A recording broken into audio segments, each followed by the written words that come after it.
This video shows the effects of using panels of the same power but from different manufacturers. My system consists of 3 arrays: a eastern array, a western array, and a southern array. The eastern and southern array use panels from the same manufacturers, but the western array consists of 7 Jinko panels and 2 lepton panels. Here are the specifications of the panel. Because the panels are connected in series, the maximum current will depend on the maximum current of each panel. As can be seen from the specs, the lepton panels have a lower maximum current, therefore the power output of the array will be limited by the maximum current of the lepton panels. If all the panels were Jinko panels, the maximum power output for the 9 panels would be 3,960 watts, but because 2 of the panels are lepton panels, the maximum power is 3,416 watts, a loss of 545 watts, or a reduction in power output of 13.75%.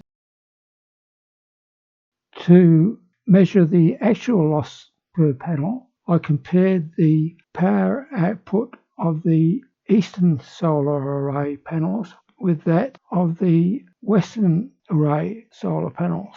The measurement was done at 12:30 p.m. on a wintry sunny day, when theoretically the panels should have been receiving the same amount of sunlight.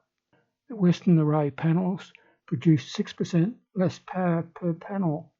I also compared the peak output per panel, which was 10:45 a.m. for the eastern array and 13:50 p.m. for the western array. There was a 12.66% difference in peak power output.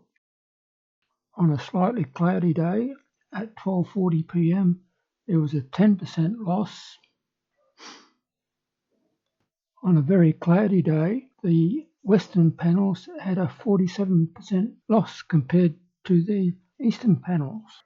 They even produced less power than the southern facing panels. Here is an example of a very cloudy afternoon, and there is a 66% loss in the western panels compared to the southern panels.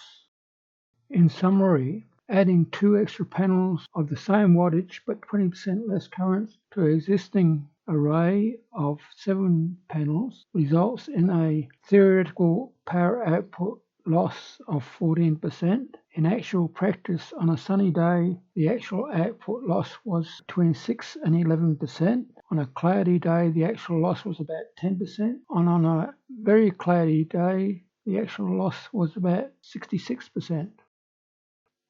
In conclusion, installing panels with different current ratings in the same array will result in output power loss. If you do install panels from different manufacturers, make sure the panels have the same current and wattage specs and are made of the same material. And finally, when installing a new solar system, install the maximum number of panels that will fit on your roof. This will avoid having to install mismatched panels because the existing panels are no longer available.